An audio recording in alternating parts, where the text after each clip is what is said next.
weddings are supposed to be perfect, magical, the one day where everything aligns, right? But as I stood in the middle of our reception hall, champagne in hand and a hollow smile plastered on my face, I realized perfection is just a story people tell to survive disappointment. My bride, Clara, was across the room, not with me, not greeting our guests, not even dancing. She was sitting beside my younger sister, Lena, laughing softly, her hand resting gently on Lena's shoulder. And that's when it hit me on my wedding night. My wife wasn't looking at me. Let me rewind.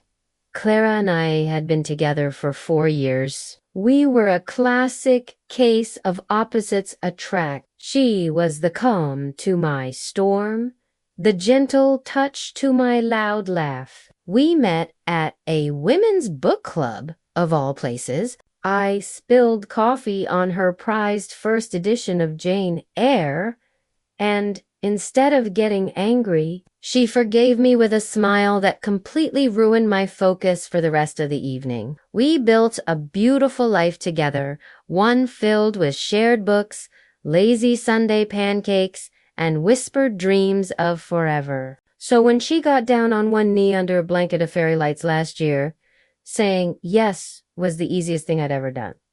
She was the one. The wedding had been everything we dreamed of. Soft violins, ivory roses, the kind of love that makes even the toughest people cry. But as the night wore on, I started to notice her drifting away. At first, I just thought she was tired. I mean, weddings are exhausting. But then I saw where she went to. Lena, my sister, Lena, has autism. She's brilliant, sweet, and can get easily overwhelmed in loud, crowded spaces. I had asked my aunt to keep an eye on her during the reception to make sure she was okay. But somehow, Clara had noticed her struggling first. Honestly, at first, I was touched. Clara had always been so incredibly patient with Lena.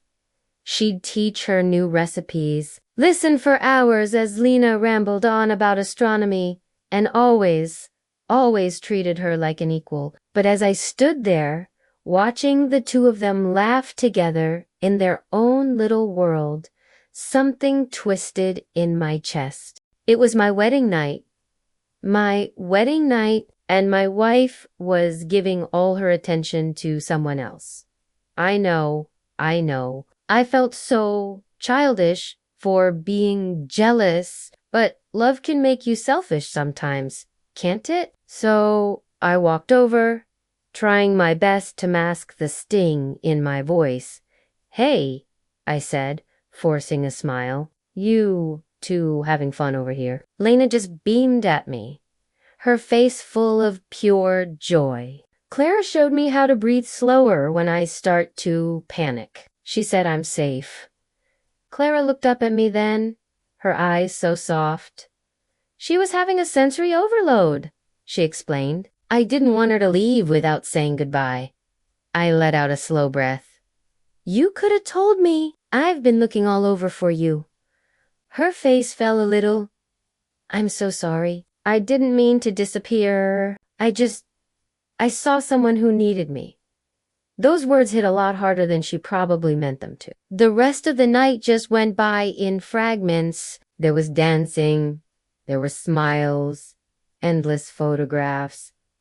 But inside, I felt a million miles away. I wasn't angry, not exactly. I just felt forgotten. Later, when all the guests had finally left and the hall was quiet, I sat on the edge of our hotel bed, still in my wedding dress, just staring at the floor. Clara came in quietly behind me.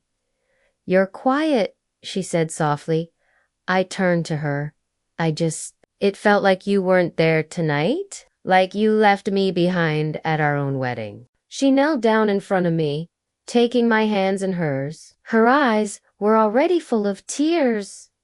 "You're right," she whispered. I did leave you, but not for the reason you think. She took a shaky breath. Do you know what made me fall in love with you? It was the way you fiercely protect the people you love. And when I saw Lena panicking tonight, I realized you've been protecting her all by yourself your entire life. For just one night, I wanted to give you a break. I wanted you to just be the bride. My throat tightened, and I couldn't speak. I wasn't trying to choose her over you, she continued, tears now rolling down her cheeks. I was trying to love her because she's a part of you. And in that one moment, all my anger, all my jealousy just melted away. She wasn't being distant. She was doing exactly what love does best, showing up where it's needed the most without even being asked. I pulled her into my arms, my own tears wetting her veil. You didn't just marry me, I whispered. You married my entire world. She smiled through her tears. That was always part of the plan. Later that night, we found Lena fast asleep on the couch in the bridal suite, wrapped snugly in a blanket Clara had tucked around her, and as I watched my wife gently kiss my sister's forehead, I realized I hadn't lost her attention at all. In fact, I'd just found the most beautiful proof of her heart. Thank you so much for listening to my story. If it resonated with you, please consider liking this video and subscribing for more. See you next time.